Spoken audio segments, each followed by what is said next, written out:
اعوذ باللہ من الشیطان الرجیم بسم اللہ الرحمن الرحیم السلام علیکم۔ میں ہوں نوید اور آپ دیکھ رہے ہیں میرے یوٹیوب چینل نوید وائس۔ آج جو واقعہ میں آپ لوگوں کو لے کر آیا ہوں اس کا نام ہے ایک لوہار کا ولی اللہ بننے کا واقعہ۔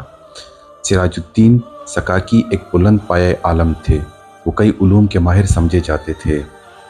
مفتاح العلوم ان کی مشہور کتاب ہے۔ وہ اپنی جوانی میں لوہار تھے اور لوہے کے اوزار بنایا کرتے تھے۔ انہوں نے اس دور میں ایک ایسا تالا بنایا جس کا وزن صرف ایک قرات تھا، اور اس تالے کو بادشاہ کی خدمت میں بطور ہدیہ پیش کیا۔ بادشاہ اور اس کے درباریوں نے اس تالے کو دیکھا ضرور، لیکن اس کی کوئی خاص تعریف نہیں کی۔ اسی اثناء میں ایک عالم دربار میں داخل ہوا تو بادشاہ نے اٹھ کر اس طرح استقبال کیا اور اس کو اپنے ساتھ پہلو میں بٹھایا۔ سکاکی نے پوچھا، یہ کون ہے؟ اسے بتایا گیا، یہ ایک عالم ہے۔ یہ سن کر سکاکی سوچنے لگا، اگر میں عالم ہوتا تو بادشاہ میرا بھی اتنا احترام کرتا جتنا کہ اس عالم کا احترام ہو رہا ہے۔ اس وقت سکاکی کی عمر 30 برس تھی۔ وہ تحصیل علم کے لیے مدرسہ گئے۔ اسے دیکھ کر استاد نے کہا کہ مجھے پڑھانے میں تو کوئی اعتراض نہیں، مگر اس عمر میں کچھ یاد نہیں کر سکو گے۔ سکاکی نے کہا کہ میں ہر قیمت میں علم حاصل کروں گا۔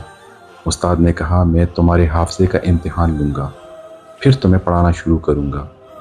استاد نے امام شافعی رحمۃ اللہ علیہ کے اجتہادات میں سے ایک مسئلہ اسے سکھایا اور اسے کہا، تم اس عبارت کو یاد کرو۔ عبارت یہ تھی، شیخ کا قول ہے کہ طباغت سے کتے کی جلد پاک ہو جاتی ہے۔ استاد نے کافی دیر تک سکاکی کو یہ عبادت یاد کروائی۔ دوسرے دن سکاکی نے اس عبارت کو یوں سنایا، کتے کا قول ہے کہ شیخ کی جلد طباغت سے پاک ہو جاتی ہے۔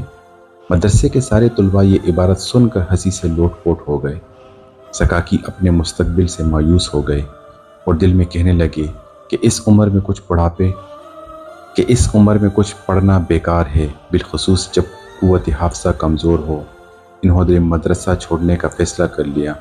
اسی دوران اس کا گزر ایک پہاڑی سے ہوا تو انہوں نے دیکھا کہ پہاڑ سے پانی قطرہ قطرہ نیچے گر رہا ہے، اور جہاں پانی کے قطرے گر رہے ہیں وہاں سخت پتھر ہونے کے باوجود پانی کی مسلسل بوندیں گرنے کی وجہ سے اس پتھر پر نشان پڑ چکا ہے۔ سکاکی اس منظر کو کافی دیر دیکھتے رہے، پھر اپنے آپ سے کہنے لگے کہ پتھر سے زیادہ سخت کوئی چیز نہیں اور پانی سے زیادہ نرم کوئی چیز نہیں۔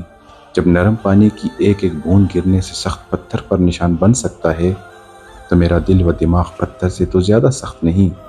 سکاکی نے یہ سوچ کر ایک نئے عزم و ارادہ سے پڑھنا شروع کیا۔ آخرکار چند سالوں کے بعد وہ اپنے زمانے کے مشہور عالم بن گئے۔